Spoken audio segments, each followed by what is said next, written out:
In the last video, we came to know about the middle class, and in that lecture, I had also mentioned that the middle class followed a philosophy which was based on the merit of a man's work and not based on merely birthrights. That means the middle class hai, they believed in a philosophy that debunked any kind of privileges enjoyed by any group of any section of society based on birth.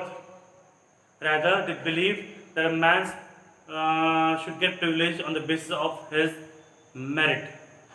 This philosophy of the middle class was somewhere or the other inspired by three main philosophers who also are the people responsible for inspiring the French Revolution. I have mentioned three philosophers here which are there in your NCERT book, but apart from them, there are many more like Voltaire. There are many English poets also like William Wordsworth, S.T. Coleridge. These things you will learn in a very later stage in a higher level of studies during your graduation or so or the other. But in today's lecture, we are basically focusing on three different writers who had a very great impact on the French Revolution, or we can say who had a very great impact on the French society as whole. The first point that I have written, the ideas of middle class envisaging a society based on freedom and equal laws and opportunities for all were inspired by philosophers like these. That means the philosophy of middle society, which was based on freedom and equality regarding laws and regarding opportunity to become someone or something, was based on three philosophers. They are John Locke, Jean-Jacques Rousseau, and Montesquieu. What I've done, I have written the name of the three philosophers, the book that they have written, in the year which they have written, and what they had said in their book, a small line about it. This will be very easy for you to memorize. After I finish this lecture, I will be giving you some time. Take a screenshot and jot this down. It is a complete note of this topic. The first person that we are going to talk about is John Locke, a very renowned English poet, a writer. He wrote a book called Two Treatises of Government in the year 1690. It is basically a letter, a epistolary form of writing. In his book, John Locke questioned the doctrine of divine and absolute right of monarch. ये मैं explain करता हूँ. John Locke ने अपने book में question किया doctrine of divine and absolute right of the monarch. That means राजा का एक डॉक्ट्राइन था, एक लॉ था कि राजा जो है वो ईश्वर का प्रतिनिधित्व करता है, ईश्वर का प्रतिनिधि है. He is a representative of God and what ever he does should not be question. वो कुछ भी करता हो उसको क्वेश्चन नहीं कर सकते. Questioning him would be questioning the authority of God. That was called at that point of time blasphemy. That means questioning one's own religion. And there was only one punishment for blasphemy, that was capital punishment, death. मार डालते थे. तो questioning a king was questioning one's God, as the king was a representative of the divine. John Locke ने question किया इन इस book कि ये जो डॉक्ट्राइन चलता आ रहा है कि राजा जो है ईश्वर का प्रतिनिधित्व करता है, उसको क्वेश्चन नहीं कर सकता, उसका एब्सोल्यूट राइट है, जो चाहे सो करे, ऐसा नहीं होना चाहिए. राजा भी एक इंसान है. He can also commit error. He is nowhere, he doesn't possess any authority to be the representative of God. That is what John Locke had said. Remember, मैं आपको कुछ ज़्यादा डिटेल्स दे रहा हूँ. जॉन लॉक का जो book है the two treatise of government, it is an epistolary form of book. Epistolary form of book को कहते हैं a book written in the form of letters. Letters में लिखा हुआ, that is called epistolary form. John Locke ने कहा, क्या कहा समझ में आया? उसने राजा के डिवाइन होने पे क्वेश्चन उठाया कि राजा को क्वेश्चन नहीं कर सकता, नहीं राजा को क्वेश्चन किया जा सकता है. The second one is John Jacques Rousseau. English में तुम पढ़ोगे Jean Jacques Rousseau, but since we call it as John Jacques Rousseau. इन्होंने जो बुक लिखा था, उस बुक का नाम था the social contract in the year 1762, 1762 में. रूसो ने क्या किया था? Rousseau carried the idea forward इसी आइडिया को आगे फॉरवर्ड किया, where he proposed a government based on social contract between people and the representative in his book.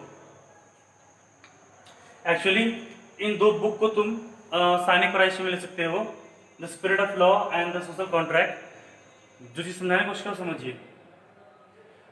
Rousseau जो था उसने आइडिया को थोड़ा और फॉरवर्डाइज किया और बड़ा किया। उसने कहा कि राजा का बेटा राजा, फिर उसका बेटा राजा, उसका बेटा राजा, ऐसे वंशवाद जो चलता आ रहा है राजा का, ऐसा नहीं होना चाहिए। इस टाइप का गवर्नेंस नहीं होना चाहिए जहाँ पे जो गवर्नमेंट हो वो राजा का मतलब बर्थ पे हो, राजा का बेटा ही राजा बनेगा, उसका बेटा ही राजा बनेगा। जरूरी नहीं अगर राजा होशियार उसका बेटा भी होशियार ही हो, गधा भी हो सकता है। But the point is that हम लोग उस समय उस जमाने में लोग के पास कोई ऑप्शन नहीं था, they accepted him as the king as well.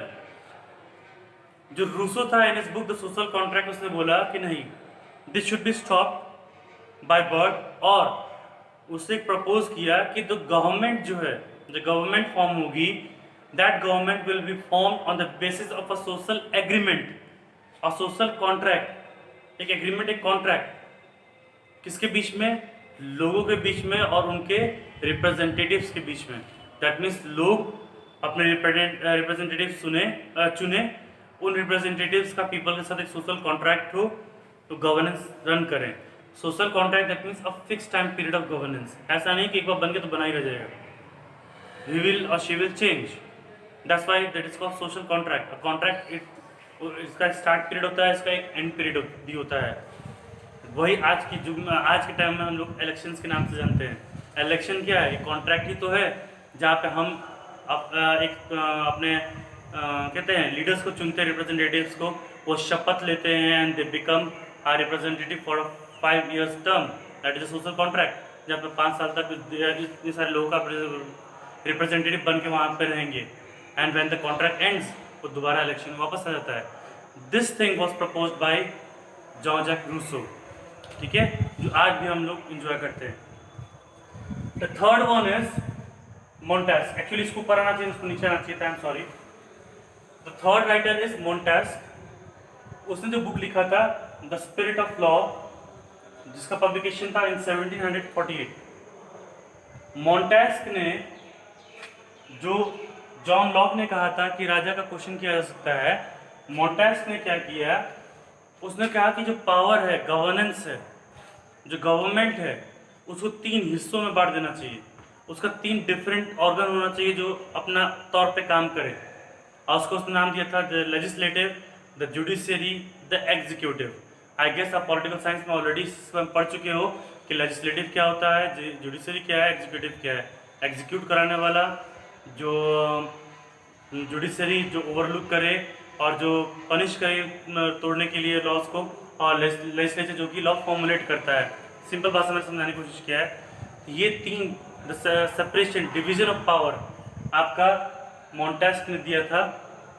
Rousseau ने एक इलेक्शन बेस्ड गवर्नेंस की बात की थी, गवर्नमेंट की बात की थी, और जॉन लॉक ने उसी गवर्नमेंट को, अब राजा के डॉक्ट्राइन को क्वेश्चन कर दिया था कि राजा के पास एब्सोल्यूट पावर नहीं होना चाहिए, राजा शुड ऑल्सो बी क्वेश्चन। इसके अलावा और भी राइटर्स थे, फॉर एग्जाम्पल वोल्टायर, ये भी बहुत फेमस राइटर हैं, ठीक है, वो भी डिस्कस नहीं करेंगे, that's not in your syllabus, but in class 10 I will go through this writers too. France, अब इन 3 राइटर्स के बारे में हम जान गए, इनके बुक के नाम जान गए, इन्होंने क्या कहा वो हम जान गए। अब ये फेमस कैसे हुए राइटर्स, ये डिस्कस कैसे करने लगे। तो France follows the coffee house culture and these 3 philosophers were always the matter of discussion. Coffee house culture, आपने फेमस कॉफी हाउसेस के नाम सुने होंगे, शॉप्स के। कैफे कॉफी डे वो तो इंडिया का है, सिटी जिसे कहते हैं, but there are many other coffee chains जो बहुत दे बिलोंग टू फ्रांस, कि वहाँ पे कॉफ़ी हाउस कल्चर बहुत ज़्यादा है। लाइक स्टारबक्स है, बैरिस्टा कॉफ़ी है, कोस्टा है, ये सब कॉफ़ी हाउसेस ज़्यादा फ्रांस में ज़्यादा हैं, बिकॉज फ्रांस के लोग को में एक कल्चर है।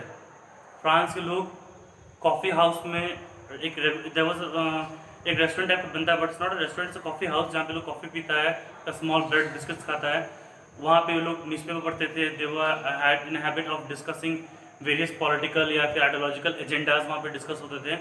तो उस ज़माने में जितने भी लोग थे, there was only one topic that was going on in each and every coffee house, that was the topic regarding this philosophers. इन फिलोसफर्स ने क्या कहा among the educated masses, also among the uneducated. Uneducated क्यों, जब educated बोलते थे तो uneducated वो ईजिली उसको सुन सकते थे, उसको रिकॉल कर सकते थे। तो ये जो तीन फिलोसफर्स, इनका जो तीन इन्होंने जो अलग अलग फिलोसफी दिया था, ये कॉफ़ी हाउस में बहुत ज़्यादा मात्रा में डिस्कस किया जाता था। अब पूरे फ्रांस के जो लोग थे, इनके थ्योरी से, इनके फिलोसफी से बहुत ज़्यादा इंस्पायर्ड थे। They were well known about what the theory these three writers, these three philosophers have put forwarded। और इसका हमको कहीं ना कहीं एक बेस्ट एग्जांपल मिलता है in the formation of the United States of America's government. USA जो है, उसमें तो यूएस नहीं था, अमेरिका जो है, it got its independence on 4 जुलाई 1776। 4 जुलाई जो आने वाला है, वो अभी जिस साल में आने वाला है, वो अमेरिका का इंडिपेंडेंस डे मनाया जाता है 4 जुलाई को, because on 4 July 1776 13 colonies of America got its independence from the British colonial rule with the help of Louis XVI, जो आप ऑलरेडी पढ़ चुके हो। इस डेट को अमेरिका अपना इंडिपेंडेंस डे मनाता है। आज जैसे ही अमेरिका इंडिपेंडेंट हुआ, उसके बाद जो उसका गवर्नमेंट पॉलिसी है, वो पूरा इन तीन राइटर्स के से इंस्पायर्ड होकर के बना। Formation of legislative, formation of judiciary, formation of executive, ठीक है, the social contract system, everything was inspired from these three writers. ठीक है, एक बार स्क्रीनशॉट ले लीजिए द नोट्स का। इस नोट्स को आप एक बार पढ़िए, read your NCERT books. I have given you dates as well which is not there in your NCERT, which will help you a lot. And in history मैं पहले भी बोल चुका हूँ, if you want to memorize things, रटने का कोशिश मत कीजिएगा। Don't try to mug up because things are very big. आप जितना याद करने की कोशिश करोगे उतना चीज़ों को भूलना स्टार्ट करोगे। It's better you calm down and try to understand it as a story. उसको स्टोरी के बलबूते पर समझने की कोशिश करोगे तो चीज़ें बहुत समय तक आपके दिमाग में रहेंगी। ठीक है।